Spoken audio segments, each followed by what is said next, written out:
ngomong sing ora-ora dancuk.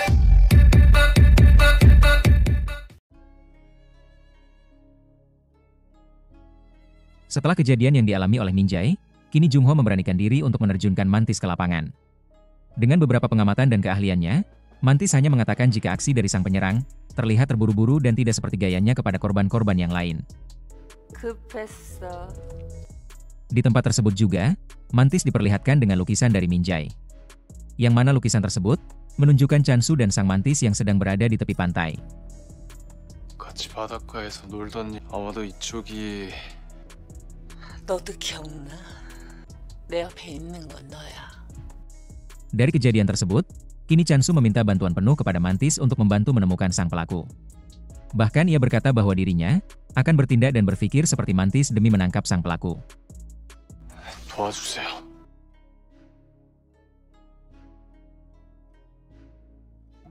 그 새끼 잡아요. 당신처럼 생각할게요.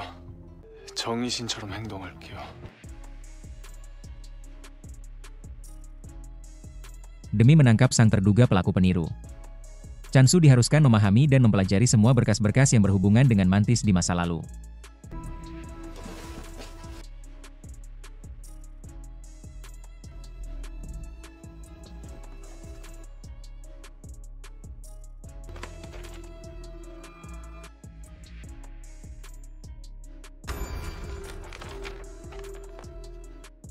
Di hari berikutnya, kita diperlihatkan dengan Mantis yang sedang bersiap kembali menunggu telepon dari sang pembunuh peniru. Di sini Chansu meminta kepada Mantis agar dapat mengulur waktu supaya mereka dapat melacak lokasi dari sang pembunuh peniru. 알죠? 시간 충분히 끌면서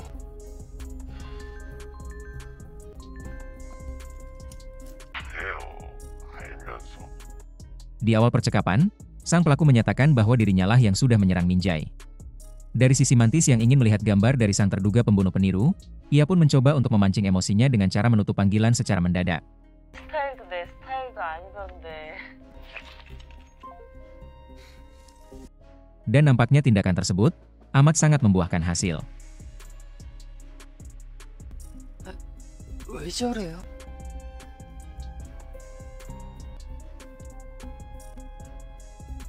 차 팀장.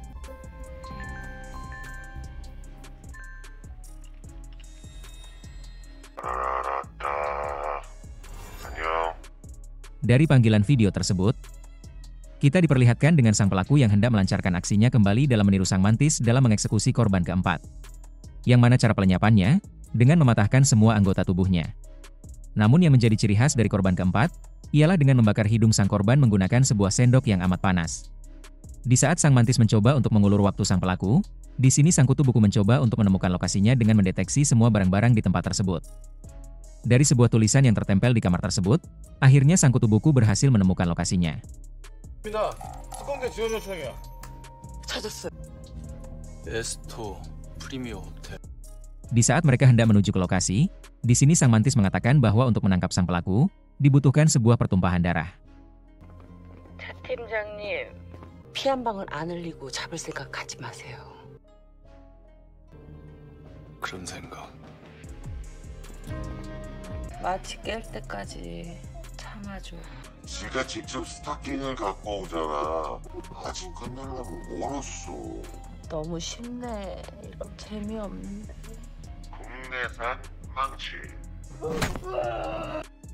Di saat Chansu dan anggota tambahan yang lain tiba di lokasi, mereka pun kembali membagi tugasnya.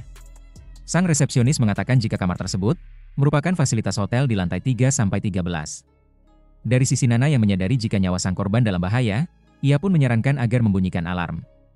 Namun dari sisi Chansu yang menyadari jika tindakan tersebut dapat membuat kabur sang pelaku, ia pun dengan tegas menolaknya. 비상벨 소리 듣고 다른 층에 있던 범인 도주하면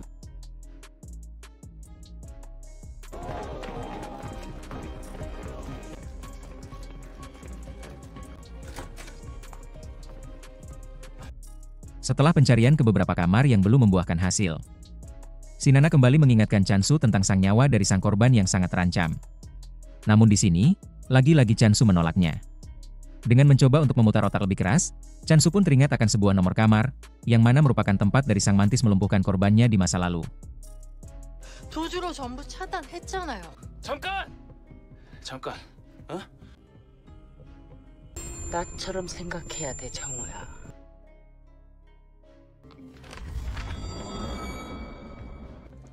(418호) Beberapa langkah sebelum sampai di kamar yang dituju, Nana yang mengetahui jika sang pelaku sudah berada di akhir aksinya, ia pun tanpa izin langsung menekan alarm.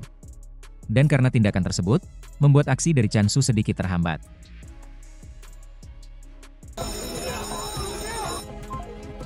Namun tetap saja, di sini Chansu tidak membiarkan sang pelaku lolos begitu saja.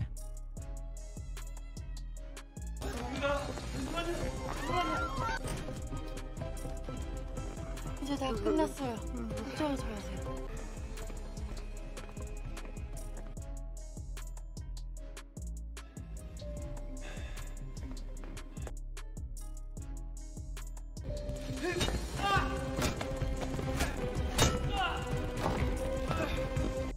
Dari kejadian tersebut, sang pelaku berhasil lolos dan sang korban diceritakan sekarat. Dari sisi Nana, ia pun mulai curiga dengan hubungan Chansu dan Minjae sebab beberapa momen yang ia lihat. Karenanya di sini, Nana meminta kepada sang boboho untuk mencari informasi tentang hubungan Chansu dengan Minjae. 근데 아까 비상벨 누른 거 차 팀장이야? 민재. 민재야 죽으면 안 돼. 정의신처럼 생각하고 도대체 박민재랑 어떤 사이길래? 차 팀장을?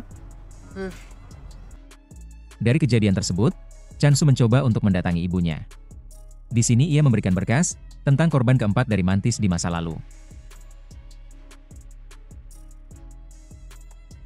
피해자 목숨은 건졌어요. 거의 잡을 뻔했는데. Sebelum pergi, sang ibu memberikan lukisan yang dibuat oleh Minjae, yang sudah diberi beberapa tambahan oleh Mantis. Di waktu beberapa langkah hendak keluar, di sini Chansu teringat akan sang pelaku yang menyanyikan lagu kebanggaan dari Mantis. Diceritakan bahwa tidak ada seorang pun yang tahu tentang lagu tersebut kecuali orang-orang yang bersangkutan dengan kasus dari Mantis. Di sini Mantis pun berpendapat bahwa sang pelaku merupakan salah satu dari anak korban yang pernah ia habisi.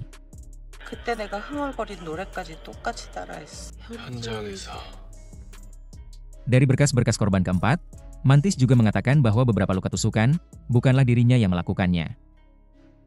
그게 내가 한 거 아니야. Mantis berpendapat bahwa sang pelaku melakukan tambahan penusukan di saat sang Mantis sudah meninggalkan lokasi. Intinya, anggapan dari sang Mantis ialah jika sang pelaku merupakan salah satu keluarga dari korban keempat. Mantis juga mengatakan, jika sang korban keempat memiliki seorang anak laki-laki yang selalu memiliki luka pada tubuhnya.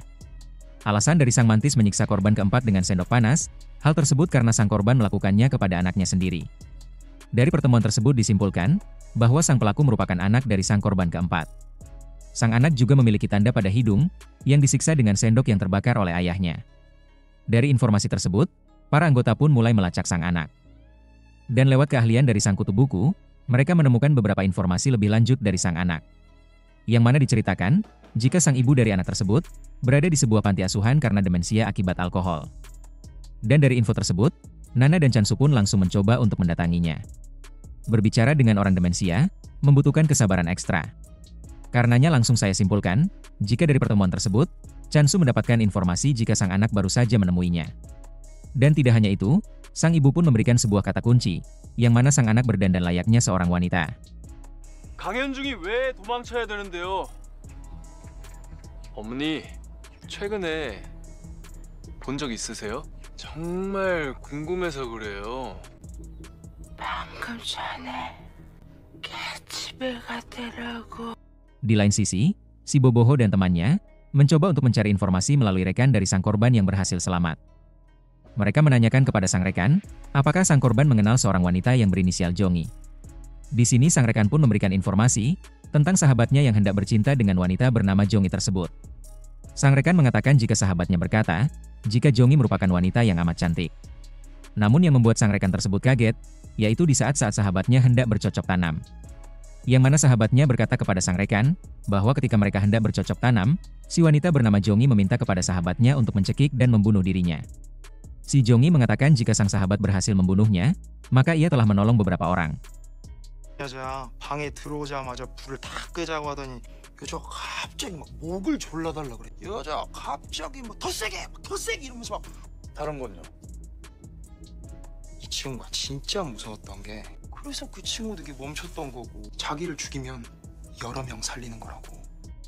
Dan inti dari pencarian informasi tersebut, mereka menyimpulkan jika sang anak yang bernama Parjo merupakan pemilik akun bernama Jongi.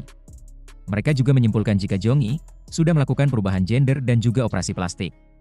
Dari beberapa data yang diperoleh, mereka mencoba mengira-ngira perubahan dari Jongi menggunakan kecerdasan buatan.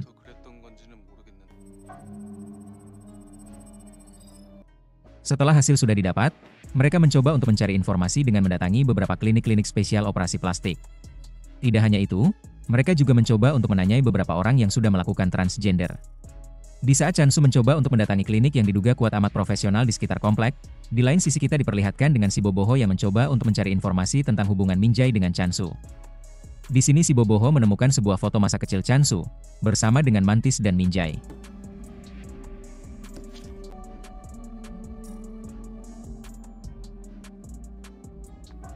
여기 글쎄요. 협조해 주셔서 감사합니다. Di saat Chansu hendak meninggalkan klinik tersebut, seorang petugas mencoba untuk berbicara dengannya. Sang petugas tersebut mengatakan jika dirinya pernah bertemu dengan si Parjo di klinik lain tempat ia bekerja dulu. Diceritakan klinik tempat kerjanya dulu, amat terkenal dalam masalah bedah plastik untuk orang-orang yang sudah melakukan transgender. Dirinya berkata jika si Parjo merupakan pasien yang berbeda dari yang lain. Yang mana ia pernah mendengar si Parjo bergumam dengan mengatakan, menjadi perempuan itu menguntungkan, tak dianggap ancaman. 혼잣말로 슬쩍 그러더라고요. 제대로 된 내 몸을 갖게 돼서 좋다고. 사람들이 경계하지 않아서 참 좋아.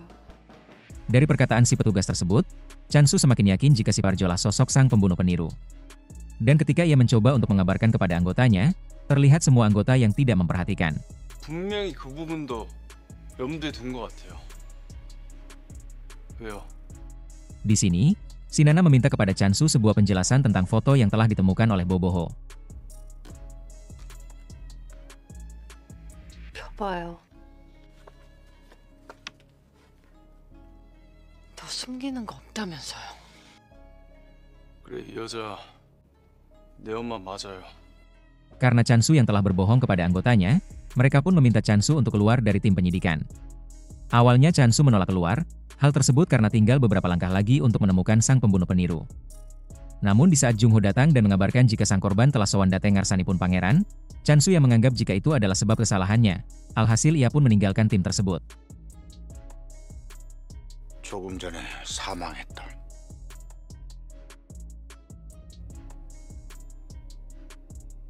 Di sini, Chansu langsung OTW pulang dengan sebuah kesedihan dan kebimbangan.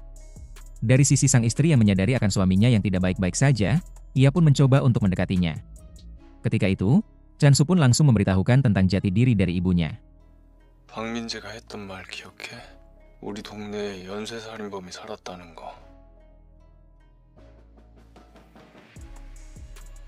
연쇄살인범 우리 엄마야. Sang istri yang mendengar hal tersebut, dirinya benar-benar amat terkaget-kaget. Dari sisi Chansu sendiri, ia hanya bisa meminta maaf sebab telah menyembunyikan rahasia tersebut.